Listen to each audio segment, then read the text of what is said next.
नमस्कार, कैसे हैं आप? मेरा नाम निशांत चतुर्वेदी है और फिक्र आपकी है हमारे इस शो में आपका एक बार फिर से स्वागत है। शुरुआत करते हैं, सबसे पहले देखते हैं आपकी फिक्र की कौन कौन सी बड़ी खबरें हैं। आपको सबसे पहले वो दिखाने की कोशिश करते हैं। शुद्ध प्योर इंडियन वॉर, एलओसी पर मेड इन इंडिया फाइटर तेजस तैयार। आज हम आपको बताएंगे कि सिर्फ राफेल ही नहीं बल्कि तेजस पर भी हमें गर्व क्यों करना चाहिए। इंडिया है जीनियस। आज हम बताएंगे कि कोरोना महामारी की आपदा और चीन का आक्रामक रवैया हमारे लिए अवसर कैसे बनने लगा है। इतना ही नहीं, यह भी बताएंगे कि दुश्मन की नजर में आए बिना सेना सरहद पर कैसे पहुंच जाएगी। 83 साल बाद खुलेगी बंद पड़ी सड़क। मौसम की अंगड़ाई, देश में फिर बाढ़ आई। सवाल है कि आखिर देश की इस बड़ी फिक्र की सुध कौन लेगा। मौत के खुलेंगे पेच, सीबीआई के हवाले केस। आज बॉलीवुड एक्टर सुशांत सिंह के केस की पड़ताल भी करेंगे। भारत लगातार 2 मोर्चे पर बड़ी तैयारी कर रहा है। भारतीय सेना एलएसी और एलओसी पर सैन्य तैयारी पुख्ता करती जा रही है, क्योंकि ये दोनों मोर्चे भारत के लिए बहुत जरूरी हैं। 2 फ्रंट वॉर, जिसको लेकर एक चिंता रहती थी, लेकिन अभी भारतीय वायुसेना ने तेजस लड़ाकू विमान को पश्चिमी मोर्चे पर तैनात कर दिया है। और इतना ही नहीं, एलओसी पर तेजस के 45 स्क्वाड्रन की तैनाती की गई है, जिसे फ्लाइंग डैगर्स का नाम दिया गया है। तेजस की निगरानी की जिम्मेदारी 740 किलोमीटर लंबी एलओसी यानी लाइन ऑफ कंट्रोल की है। यह वेस्टर्न फ्रंट का हिस्सा है। मई महीने में ही वायुसेना में तेजस की दूसरी स्क्वाड्रन शामिल हुई थी। इस स्क्वाड्रन का नाम फ्लाइंग बुलेट्स दिया गया था। इंडिया और पाकिस्तान को अलग करने वाली लाइन यानी एलओसी है, और तेजस यहां कुछ मिनटों में पूर्वी लद्दाख में एलएसी तक पहुंचने में सक्षम है। मतलब एलओसी पर तेजस की तैनाती से एलएसी पर भी नजर रखी जा सकती है। और आपको यह बताना बहुत जरूरी है कि जो तेजस है वो मिग 21 का बेस्ट ऑल्टरनेटिव।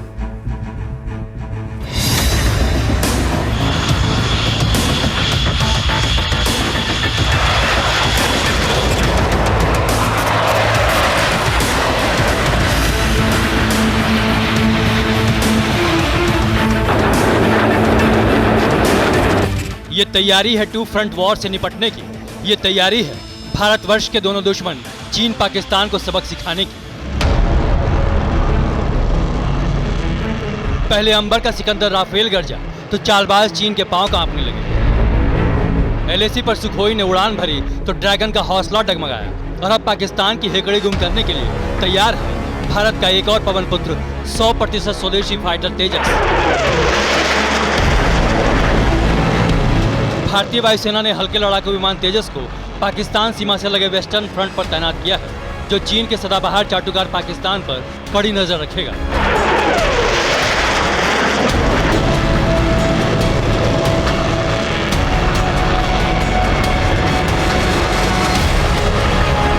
ऐसे में सवाल उठता है, भारत ने flying bullet light combat aircraft Tejas को ही क्यों तैनात किया है? भारत ने अचानक ये बड़ा कदम क्यों उठाया? इसका जवाब 15 अगस्त को लाल किले से दिए प्रधानमंत्री नरेंद्र मोदी के संबोधन से मिलता है। अपना तेजस भी अपना तेज, अपनी तेजी और अपनी ताकत दिखाने के लिए आधुनिक जरूरतों के हिसाब से तैयार हो रहा है। भारत इस सपने को चरितार्थ करके रहेगा। अब जानिए कि चीन के इशारे पर नाच रहे पाकिस्तान के पास भारतीय तेजस के मुकाबले कौन से लड़ाकू विमान है और तेजस के मुकाबले उसका दमखम कितना है। पाकिस्तान के पास चीन से मिले JF-17 फाइटर जेट है। वहीं LCA तेजस पूरी तरह स्वदेशी विमान है। इसका नाम पूर्व प्रधानमंत्री अटल बिहारी वाजपेयी ने दिया था। वहीं पाकिस्तान के पास चीन से खरीदे हुए JF-17 में 58% पार्ट्स पाकिस्तानी, जबकि 42% चीन और रूस का डिजाइन है। स्वदेशी तेजस राफेल की तरह सिंगल सीटर विमान है, जबकि इसका ट्रेनी विमान 2 सीटर है। वहीं JF-17 में भी सिंगल और 2 सीटर विमान शामिल है। तेजस हवा से हवा और हवा से जमीन पर मिसाइल दागने में सक्षम है। इसमें एंटी शिप मिसाइल, बम और रॉकेट भी लगाए जा सकते हैं। तेजस एक बार में 54 फीट की ऊंचाई तक उड़ान भर सकता है। इसमें इजराइल का मल्टी मोड रडार सिस्टम लगा है। ये दुश्मन को आसानी से चकमा दे सकता है। JF-17 की अधिकतम स्पीड 1975 किलोमीटर प्रति घंटा है, जबकि तेजस की स्पीड 2222 किलोमीटर प्रति घंटा है। JF-17 एक बार में 12,383 किलोग्राम वजन उठा सकता है।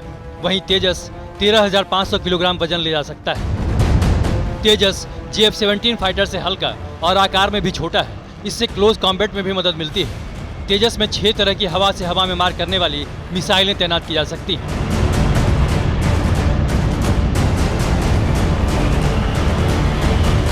इनमें डर्बी, पाइथन 5, R-73, अस्त्र, मेटियोर, 2 तरह की हवा से जमीन में मार करने वाली मिसाइलें, BrahMos NG anti radiation missile और ब्रह्मोस एंटी शिप मिसाइल तैनात की जा सकती है। तेजस में लेजर गाइडेड बम और क्लस्टर हथियार भी लगाए जा सकते हैं। हालांकि JF-17 में भी ये हथियार लगाए जा सकते हैं, लेकिन तेजस का multi road radar system JF-17 से ज़्यादा खतरनाक है। इसके अलावा स्टील्थ टेक्नोलॉजी होने के कारण तेजस किसी भी रडार की पकड़ में नहीं आ सकता। यानी अगर तेजस हमला करने को तैयार होगा तो दुश्मन देश को इसकी भनक तक नहीं लगेगी।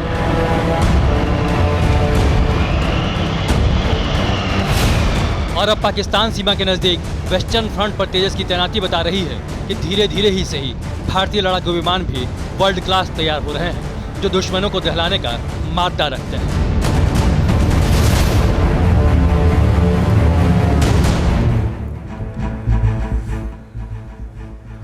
चीन की एक आदत से पूरी दुनिया डरती है। वो आदत है चोरी की।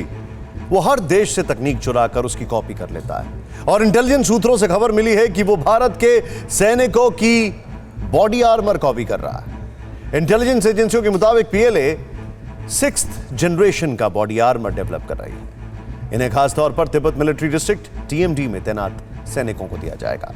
सूत्र बता रहे हैं कि चीन भारत के सैनिकों को दिए गए सेफ्टी गियर के सैंपल लेने की भी कोशिश कर रहा है। दरअसल LAC पर हथियारों के इस्तेमाल पर अघोषित पाबंदी है, जिसकी वजह से भारत ने अपनी सेना को बॉडी आर्मर दिए हैं। और गलवान में हुई खूनी झड़प के बाद चीन की सेना भी भारत की नकल करने की तैयारी में। लेकिन अब LAC पर ड्रैगन की तैयारी से महासागर में उसकी तैयारी और आगे बढ़ते हैं। खैर, अब तक साउथ और ईस्ट चाइना से अपने पड़ोसी मुल्कों पर ही चीन धौंस जमाता था, लेकिन अब वो समंदर का सुपर पावर बनने की तैयारी कर रहा है। अमेरिका ने खुलासा किया है कि अगले 5 साल में चीन अपने युद्धक पोत यानी डिस्ट्रॉयर की तादाद 2 गुना बढ़ा लेगा। इस खबर ने ट्रंप सरकार की चिंता बढ़ा दी है। भारत के लिए भी यह खतरे की घंटी है।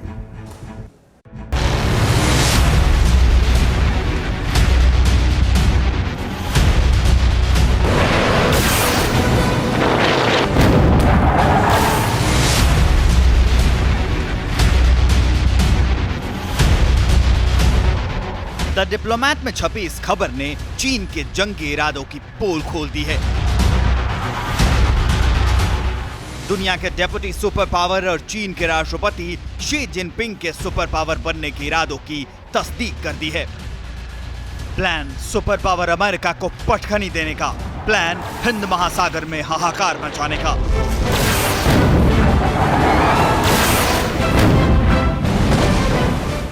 रिपोर्ट्स के मुताबिक अगले 5 साल में चीन अपनी नौसेना का कायाकल्प करने की तैयारी कर रहा है। टक्कर सीधे अमेरिका से है। नेवल पावर में 3रे नंबर पर बना ड्रैगन नेवी शिप के मामले में अमेरिका को पछाड़ चुका है।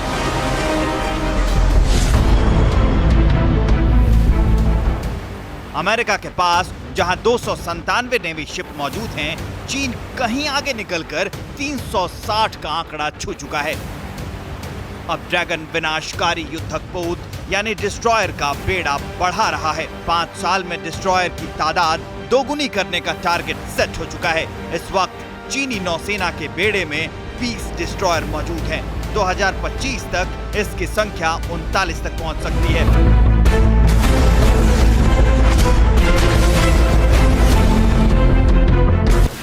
समुद्री जंग में डिस्ट्रॉयर को सबसे खतरनाक वॉरशिप माना जाता है।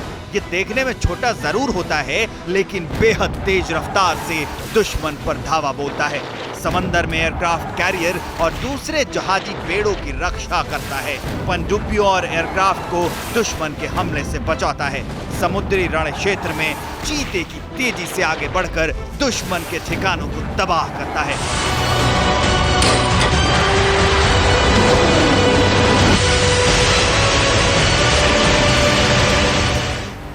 रिपोर्ट्स के मुताबिक अमेरिका के राष्ट्रपति डोनाल्ड ट्रंप के प्रशासन को भी चीन की इस तैयारी की खबर है, जिसका खुलासा अमेरिकी कांग्रेस में पेश की गई एक रिपोर्ट में किया गया है।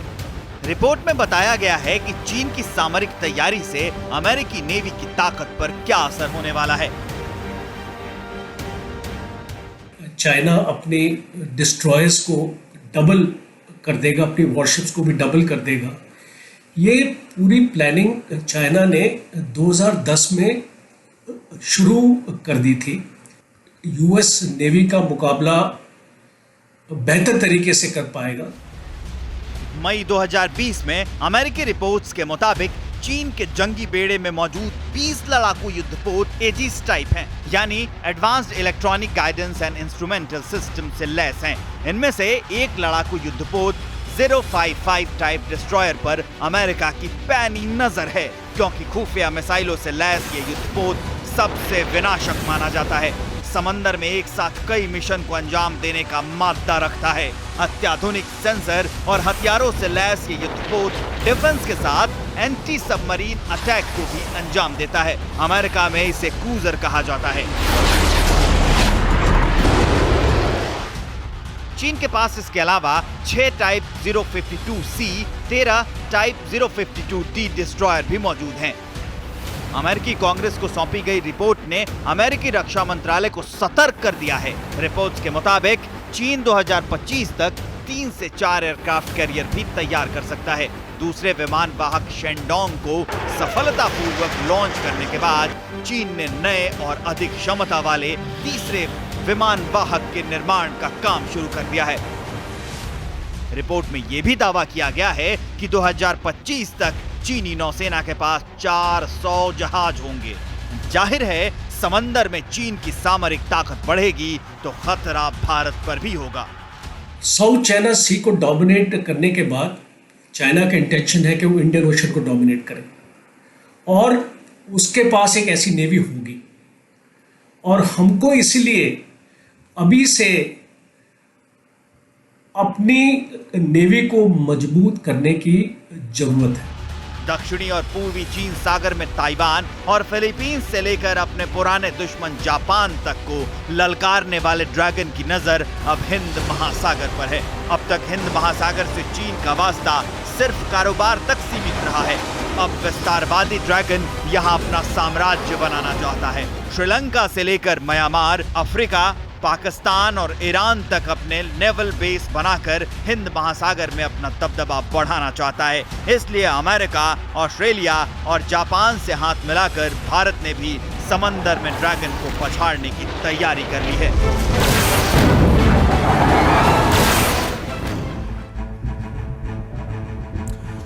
धरती का 71% हिस्सा समुद्र है और माना जा रहा है कि अब समुद्र की ही दावेदारी को लेकर दुनिया में लड़ाई होगी।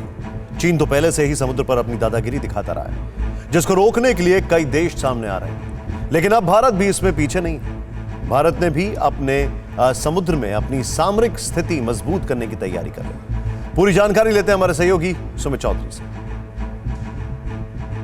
इस समय भारत चीन के स्टैंड ऑफ को करीब 3 महीने से ज्यादा का वक्त हो चुका है, लेकिन चीन सिर्फ जमीन पर नहीं, पानी में, समंदर में भी दोबारा से इसी स्थिति को पैदा करने की कोशिश कर रहा है। हम आपको दिखाते हैं कि भारत की नौसेना का वो अभेद्य कवच सबसे पहले ओमान की खाड़ी से आने वाले तेल, कयात या दूसरी चीजों को अपने इलाके तक पहुंचाना या फिर दूसरी जगह पहुंचाना। और ओमान की खाड़ी का डिस्टेंस जो है वो करीबन 2122 किलोमीटर का है भारत से। यहां पर भारत की डिप्लॉयमेंट है। आपको याद होगा INS कलकत्ता, जिसने राफेल को रिसीव किया था और ये बोला था कि आप हैप्पी जर्नी टू इंडिया, वो यहीं पर मौजूद है। इसके अलावा कौन सा ऐसा स्पॉट है, कौन सी ऐसी जगह है जो इंपॉर्टेंट है? अदन की खाड़ी, करीबन 3419 किलोमीटर का डिस्टेंस है। अदन की खाड़ी में भी यहां पर आपको याद होगा कई जगह, जिबूती या फिर दूसरी जगहों पे भी चीन लगातार अपने पोर्ट्स को, अपनी चीजों को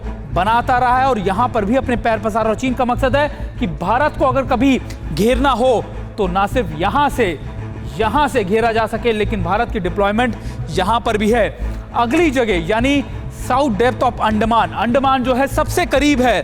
और आपको ये भी चीज़ जानी होगी, खासतौर पे मालदीव्स में भारत क्यों अपने मालदीव्स को मदद कर रहा है या फिर मालदीव्स के अंदर क्यों चीन की नज़र है। वो इसलिए क्योंकि साउथ डेप्थ ऑफ अंडमान या फिर सेंट्रल डेप्थ ऑफ अंडमान में चीन अपनी मजबूती और ज़्यादा करना चाहता है। करीब करीब 2 महीने में, जब से 2 महीने से ज़्यादा का वक्त हो चुका है भारत और चीन के स्टैंड ऑफ को, भारतीय नौसेना के ये शिप्स यहाँ पर 23,000 किलोमीटर से ज़्यादा का पेट्रोलिंग कर चुके हैं और इनका मकसद ना सिर्फ हमारी सिक्योरिटी को मजबूत करना है बल्कि दूसरे देशों को इन रीजन में मदद पहुंचाना भी है। अगला ग्राफिक्स मैं आपको दिखाता हूं, समझाता हूं। मैंने आपको 3 से 4 चोकिंग पॉइंट्स बता दिए। अब आपके लिए जानना है सुनंदा स्ट्रेट, यानी ये सबसे इंपॉर्टेंट पॉइंट है। ये इलाका जो आप देख रहे हैं ये मलाक्का स्ट्रेट का इलाका है। इन इलाकों के अंदर चीन यहाँ से निकलता है, लेकिन ये एक अलग ऑल्टरनेटिव रूट है जिसको चीन ले सकता है। यहाँ पर भारत की डिप्लॉयमेंट पहले से है, लेकिन अब भारत ने इन इलाकों में और डिप्लॉयमेंट को मजबूत कर दिया है और चीन जब अपना साजो सामान लेकर आएगा तो उसके लिए यहाँ से फिर नीचे जाना बहुत मुश्किल होगी, क्योंकि फिर उसको पूरा इलाका यहाँ से घूमते हुए नीचे से इस तरफ आना पड़ेगा। और अगर भारत ने ये चोकिंग पॉइंट्स पर चीन को चोक कर दिया या फिर उसको रोक दिया या फिर उसको मॉनिटर कर लिया या फिर उसकी पेट्रोलिंग को देख लिया, उसको सर्विलेंस पर डाला, तो ये चीन के लिए बहुत बड़ी दिक्कत है। भारत की ये कुछ सुरक्षा कवच है, या आप कह सकते हैं कि एक अभेद्य किले की तरह भारत ने ये डिप्लॉयमेंट की हुई है। और आज जब भारत की नौसेना की कमांडर लेवल कॉन्फ्रेंस हुई तो इन सभी चीज़ों का जिक्र हुआ। रक्षा मंत्री खुद मौजूद थे, सीडीएस खुद मौजूद थे। इन सभी चीज़ों को कि भारत आने वाले वक्त में कैसे इन चीज़ों को और मजबूत कर सकता है, क्या ज़रूरतें हैं और इन ज़रूरतों को आगे ले जाकर हमको किस तरीके से अपनी फॉरवर्ड प्लानिंग करनी है, इन सभी चीज़ों पे सिलसिलेवार तरीके से कई चर्चाएं हुई, कई विचार विमर्श हुआ और करीबन 3 दिन तक ये कमांडर कॉन्फ्रेंस चलेगी, जिसमें इन सभी पहलुओं पर बातचीत और उस पर फैसले लिए जा सकते हैं। दरअसल चीन ने कोरोना बांटकर युद्ध के जो हालात बनाए हैं वो दुनिया के देशों को लगातार अपनी चपेट में ले रहा है। चीन के विस्तारवादी तानाशाह शी जिनपिंग और उत्तरी कोरिया के सन की तानाशाह ने इस वक्त जापान की भी नींद उड़ा रखी है। जापान को डर है कि चीन या उत्तरी कोरिया उस पर मिसाइल अटैक कर सकते हैं। इस खतरे का सामना करने के लिए 75 साल बाद जापान ने अपना शांति कानून तोड़ने का फैसला किया है। यानी जिस देश ने अमेरिकी एटम बम के हमले के बाद सेना तक नहीं रखी, वो भी अपना मिसाइल सिस्टम बनाने की तैयारी कर रहा है।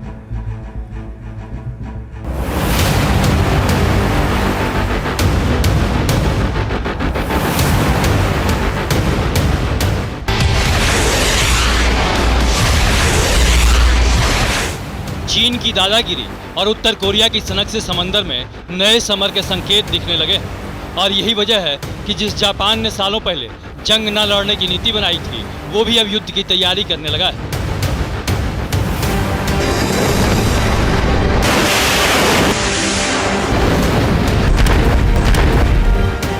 ईस्ट चाइना सी में चीन से परेशान जापान को डर है कि उसके देश पर मिसाइल हमला हो सकता है और यह हमला हजारों किलोमीटर दूर चीन या उत्तर कोरिया से हो सकता है। यही वजह है कि जापान के प्रधानमंत्री शिंजो आबे की सरकार चौकन्नी हो गई है और अपने वतन को सन की दुश्मनों से बचाने के लिए एंटी मिसाइल प्रोग्राम यानी हमले से पहले ही दुश्मन की मिसाइलों को तबाह कर देगा।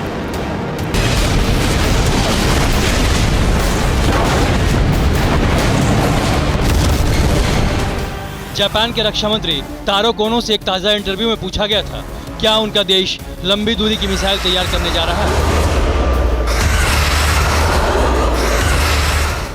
उनका जवाब था, तार्किक तौर पर कहूं तो संभावना 0% बिल्कुल नहीं है। यानी वो ये कहकर निकल गए कि सरकार ने अभी इस पर कोई आखिरी फैसला नहीं लिया है।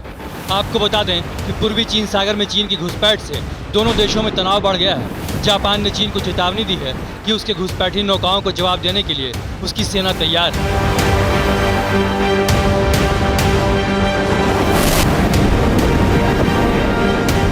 विवाद दियाओ द्वीप को लेकर है, जिस पर चीन अपना हक जता रहा है, लेकिन सेनकाकू द्वीप समूह को लेकर दोनों देशों में लगातार ठन रही है। पिछले दिनों चीन ने अपने उत्तरी पूर्वी इलाके में युद्धाभ्यास किया तो जापान ने युद्धपोतों को तबाह करने वाली मिसाइलों को मियाकोजियामा द्वीप पर तैनात कर दिया। और अब खबर देश में जल प्रलय की, लेकिन सबसे पहले बात दिल्ली एनसीआर की। दिल्ली एनसीआर में आज सुबह मौसम ने करवट ली। लोगों को उमस भरी गर्मी से राहत मिली, लेकिन ये राहत कुछ घंटों में ही बड़ी आफत बन गई। पहले हजारों गाड़ियां दिल्ली की सड़कों पर रेंगती दिखीं और फिर तैरती। तस्वीरें शर्मनाक हैं और सिस्टम पर सवाल भी उठाती हैं। देखेंगे रिपोर्ट।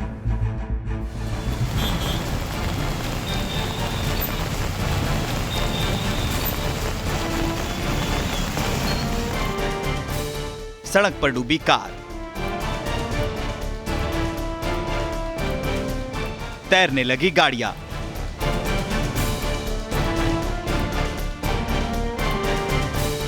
लंबा ट्रैफिक जाम,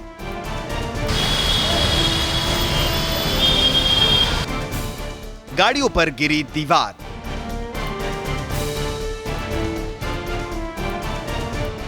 ये दिल्ली एनसीआर की बदहाल तस्वीर है जिसने चंद घंटे की बारिश में ही सरकार, प्रशासन और सिस्टम की पोल खोल दी। बादलों की गरज के साथ मौसम ने करवट ली और ऐसी बारिश हुई कि जगह जगह सड़कों पर पानी भर गया। खुशगवार मौसम से राहत की सांस ले रहे लोगों के लिए पानी जल्दी ही बड़ी परेशानी का सबब बन गया।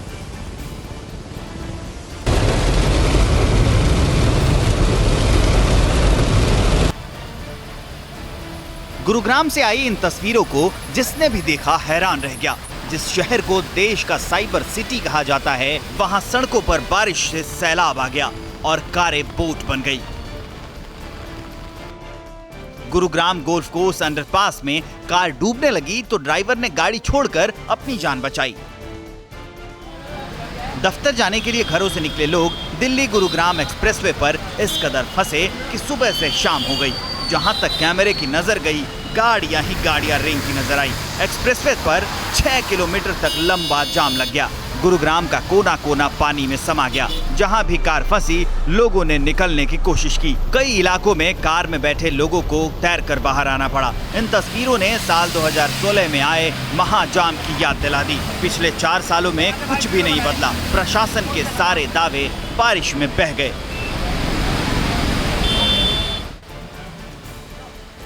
पानी पानी दिल्ली की तस्वीर गुरुग्राम से भी खतरनाक है। बारिश में सड़कों पर पानी भरते ही लंबा ट्रैफिक जाम लग गया। एक तरफ जहां बारिश से जाम लगा तो साकेत में लोहे की रेलिंग भरभरा कर गिर गई। कारें चकनाचूर हो गईं, दर्जनों गाड़ियां मलबा बन गई।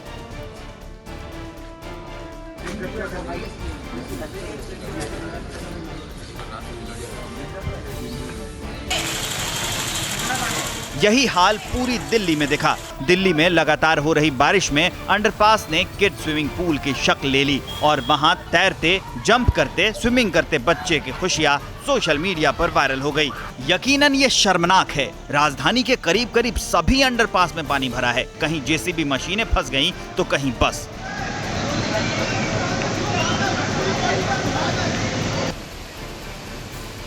नोएडा, गाजियाबाद, एनसीआर के कोने कोने से ऐसी ही तस्वीर आई। नोएडा में हो रही बारिश से ऐसा लगा जैसे आसमान फट गया है, तो गाजियाबाद की इंद्रपुरी पुलिस चौकी बारिश में डूब गई। दीवानी तख्त के ऊपर कुर्सी रखकर ऊपर बैठे हैं।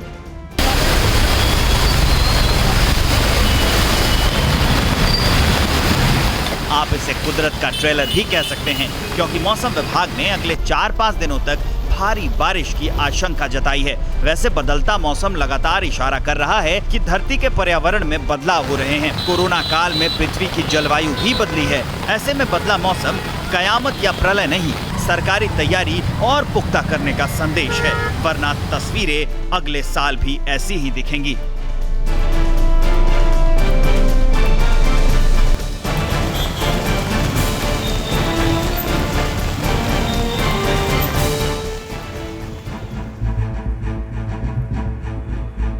कुल मिलाकर हाल बेहाल है।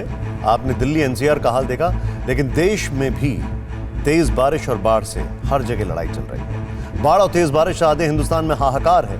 हालात इतने बदतर हो गए हैं कि देश भर में बचाव कार्य के लिए एनडीआरएफ की 122 टीमें तैनात हैं।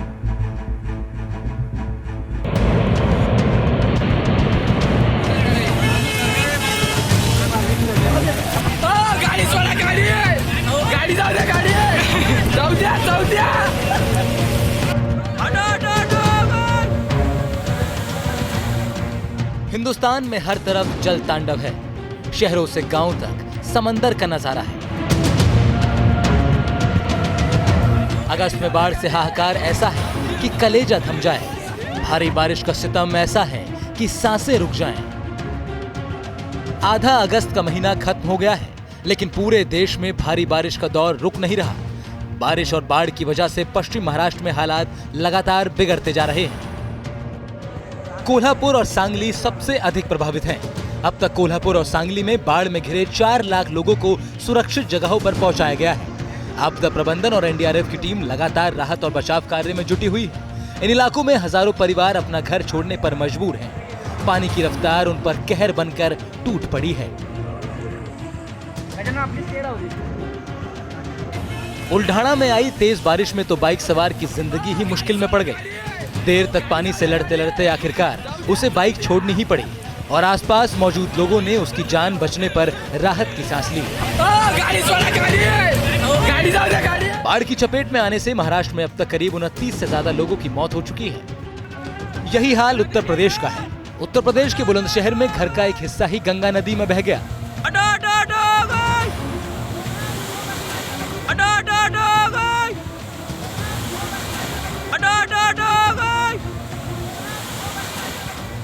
गंगा नदी में जल समाधि लेते इस मकान से सूबे में हालात का अंदाजा लगाया जा सकता है। न सिर्फ उत्तर भारत बल्कि दक्षिण में भी हालत बदतर है। कर्नाटक के कलबुर्गी में भीमा नदी खतरे के निशान से ऊपर बह रही है। डैम का पानी भी ओवरफ्लो हो रहा है। मौसम विभाग ने अगले 48 घंटे में कर्नाटक में भी भारी बारिश की आशंका जताई है। मौसम विभाग ने हिमाचल प्रदेश, पंजाब, हरियाणा, उत्तराखंड, उत्तर प्रदेश, गुजरात, महाराष्ट्र और गोवा में भारी बारिश की भविष्यवाणी की है। अगर अगले 4-5 दिनों में इन राज्यों में भारी बारिश हुई तो नदियों का जलस्तर भी अचानक बढ़ेगा और बाढ़ से आने वाली तबाही भी और भयंकर होगी।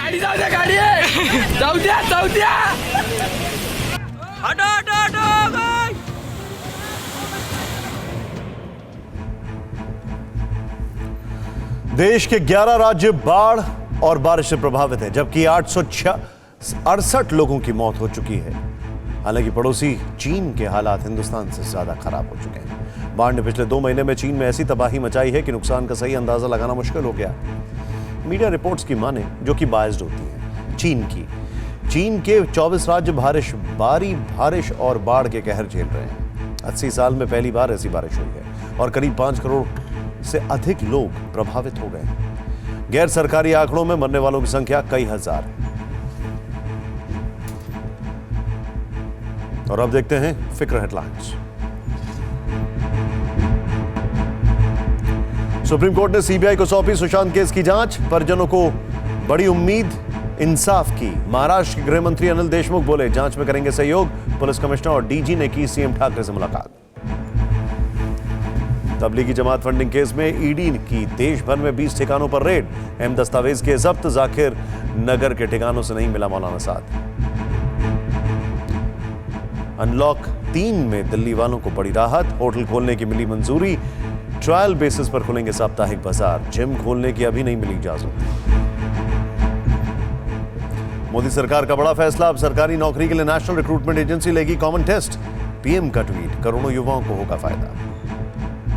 जम्मू कश्मीर से 10,000 जवानों की जल्द होगी वापसी। केंद्र सरकार का आदेश। पिछले साल 370 समाप्त होने के बाद भेजा गया था घाटी।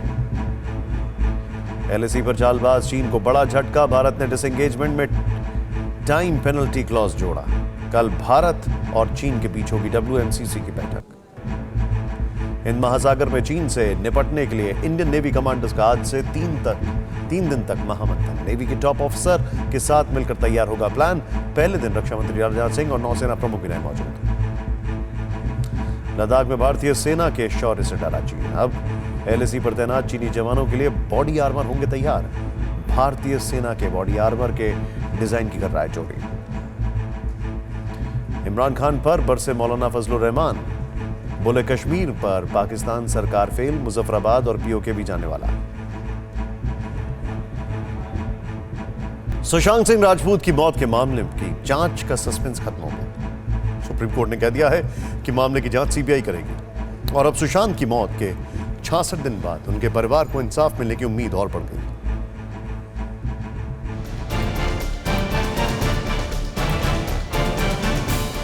पूरा देश शायद यही चाहता था कि सुशांत सिंह राजपूत की मौत के केस की जांच सीबीआई करे, और वही हुआ। महाराष्ट्र सरकार और मुंबई पुलिस की तमाम कोशिशों के बावजूद देश की सबसे बड़ी अदालत ने देश की सबसे बड़ी जांच एजेंसी को मामले की तह तक जाकर सच्चाई सामने लाने का जिम्मा सौंप दिया। सच जब रोशनी में आता है तो न्याय केवल जिंदा व्यक्ति को नहीं बल्कि उसको भी मिलता है जो अब दुनिया में नहीं है। सत्यमेव जयते। सत्यमेव जयते ये सिर्फ दो शब्द नहीं, ये विश्वास है देश की कानून व्यवस्था पर, विश्वास है न्याय प्रणाली पर। और सुशांत सिंह राजपूत की मौत के 66 दिन बाद इन दो शब्दों ने उनके परिवार को इंसाफ की उम्मीद जगाई। अब आशा उम्मीद जगी हुई है कि सीबीआई जांच होगी तो निश्चित रूप से सुशांत को न्याय मिलेगा, ये तसल्ली हम लोगों को हो गया है। सुप्रीम कोर्ट ने कहा कि महाराष्ट्र सरकार को सीबीआई जांच में सहयोग करना होगा। जांच से जुड़े सारे दस्तावेज मुंबई पुलिस सीबीआई को सौंपेगी। कोर्ट ने साफ कर दिया कि बिहार में एफआईआर दर्ज किया जाना सही था। बिहार सरकार की सीबीआई जांच की सिफारिश भी एकदम सही थी। अब इस केस में किसी भी एफआईआर की जांच सीबीआई ही करेगी। महाराष्ट्र सरकार इस फैसले के खिलाफ अपील नहीं कर सकती। सुप्रीम कोर्ट के फैसले के बाद बिहार के डीजीपी सामने आए और मुंबई पुलिस को जमकर लपेटे में लिया। बिहार पुलिस पर भरोसा था लोगों को, लेकिन लोगों ने देखा कि बिहार पुलिस अनुसंधान नहीं कर पाएगी और मुंबई पुलिस के अनुसंधान पर लोगों को भरोसा नहीं था, इसलिए लोग चाहते थे कि सीबीआई को जाए। सुशांत के परिवार ने एक लिखित बयान के जरिए सुशांत के चाहने वालों, मीडिया और उनके साथ खड़े हर व्यक्ति का धन्यवाद किया, बिहार के मुख्यमंत्री का शुक्रिया अदा किया और उम्मीद जताई कि सीबीआई दोषियों को सजा दिलाएगी। सीबीआई जांच का विरोध कर रही महाराष्ट्र सरकार अब बगले झांक रही है। सुप्रीम कोर्ट का फैसला आया है, उसकी ऑर्डर की कॉपी हमको मिलेगी। उसकी ऑर्डर की कॉपी मिलने के बाद में हम उसके बारे में आपको प्रतिक्रिया देंगे। महाराष्ट्र के गृह मंत्री अनिल देशमुख ने तुरंत इस्तीफा देना चाहिए। मुंबई पुलिस कमिश्नर ने 2 महीने एफआईआर रजिस्टर न करना, ही ओज एन एक्सप्लेनेशन। उम्मीद है कि सुशांत केस में अब सिर्फ जांच होगी, सियासत नहीं। सीबीआई को सुशांत केस की उलझी परतें सुलझाने में काफी चुनौतियों का सामना करना पड़ेगा, लेकिन उम्मीद है कि देश की सबसे बड़ी जांच एजेंसी उन सभी चुनौतियों का सामना करेगी और सच सामने लाएगी।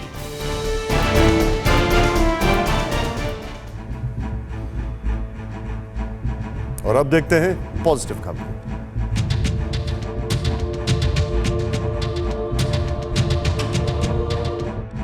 प्रधानमंत्री नरेंद्र मोदी के नेतृत्व में केंद्रीय कैबिनेट ने नौकरियों से जुड़ा एक बड़ा कदम उठाया है। एनआरए यानी नेशनल रिक्रूटमेंट एजेंसी के गठन को मंजूरी दे दी है। इस एजेंसी के जरिए केंद्र सरकार की नौकरियों के लिए कंप्यूटर आधारित कॉमन एलिजिबिलिटी टेस्ट कराए जाएंगे। ग्रुप बी और ग्रुप सी समेत सभी नॉन गेजेटेड पदों पर प्री एग्जाम एनआरए के जरिए होंगे। जो प्री एग्जाम में पास हो जाएंगे वो संबंधित एजेंसी में हायर एग्जाम के लिए अप्लाई कर सकेंगे। भारतीय वैज्ञानिक जल्द ही कोरोना वैक्सीन को लेकर गुड न्यूज सुना सकते हैं। भारत बायोटेक के कोवैक्सीन का आज से तीसरा और आखिरी ह्यूमन ट्रायल शुरू हो गया। अगर ये ट्रायल सफल रहता है तो जल्द ही लोगों को वैक्सीन उपलब्ध कराई जाएगी। सीरम इंस्टीट्यूट और जायडस कैडिला भी वैक्सीन तैयार करने में लगी है। दिल्ली की ऑस्कर मेडिकेयर नाम की एक कंपनी ने पूरी तरह से स्वदेशी रैपिड एंटीबॉडी टेस्ट किट तैयार की है। इस किट के जरिए ये पता लगाया जा सकता है कि शरीर में कोरोना होने के बाद एंटीबॉडी बने या नहीं। कंपनी के मुताबिक किट की कीमत 200 से 300 रुपए के बीच होगी और नतीजा 99% तक सही होगा। कोरोना का संकट होने के बावजूद भारत का फार्म निर्यात 23% बढ़ा है और ये सब हुआ है ग्लोबल फूड सप्लाई चेन बरकरार रखने की वजह से। भारत से कोरोना काल में गेहूं, चना और अरहर की दाल का भरपूर निर्यात हुआ है, जिससे इस साल मार्च से जून तक 25,000 करोड़ से भी ज्यादा का खाद्यान्न एक्सपोर्ट हुआ। किसानों के घर में खुशहाली लाने वाली यह जानकारी कृषि मंत्रालय ने दी है। कोरोना काल में मुसीबतों का सामना कर रहे देशवासियों को एसबीआई ने एक बड़ी राहत दी है। बैंक ने तोहफे के तौर पर खाता धारकों के मिनिमम बैलेंस और एसएमएस चार्ज पर रोक लगा दी है। इसका फायदा एसबीआई के 44 करोड़ से भी अधिक बचत खाता धारकों को होगा। महाराष्ट्र के नासिक में एक मादा तेंदुआ ने जंगल से दूर इगतपुरी इलाके की एक झोपड़ी में 4 शावकों को जन्म दिया। नन्हे शावकों का वीडियो सोशल मीडिया पर काफी तेजी से वायरल हो रहा है। वन विभाग के लोग जल्दी ही बच्चों को जंगल में सुरक्षित स्थान पर ले जाने की तैयारी कर रहे हैं। चमोली में विश्व प्रसिद्ध नंदा देवी लोकजात यात्रा शुरू हो गई। 11 दिन की यात्रा उत्तराखंड के सिद्धिपीठ कुरूट से 14 अगस्त को शुरू हुई। मां नंदा की डोली छोटा कैलाश के लिए विदा हुई। कोरोना की वजह से कम लोगों को ही इजाजत मिली है। और अब जो है सो।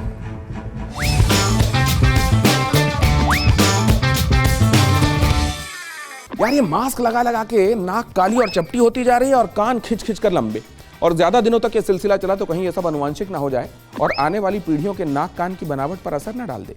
जिनकी आंखें ठीक हैं उनको आराम है, वरना हर छूटती सांस के साथ चश्मे के लेंस पर भाप आ जाती है और फिर सांस खींचने के साथ ही साफ होती है।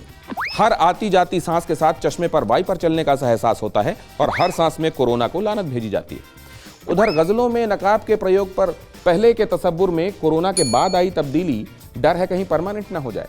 मसलन निकलो ना बेनकाब जमाना खराब है, सरकती जाए है रुख से नकाब आहिस्ता आहिस्ता, रुख से जरा नकाब हटा लो मेरे हुजूर। किसी मित्र ने तो एक गजल में जोड़ने के लिए एक नया मिसरा भी बना लिया है, तुम्हारे और हमारे मास्क में बस फर्क है इतना, इधर N95 है उधर है सस्ता, बाकी तो जो है सो है।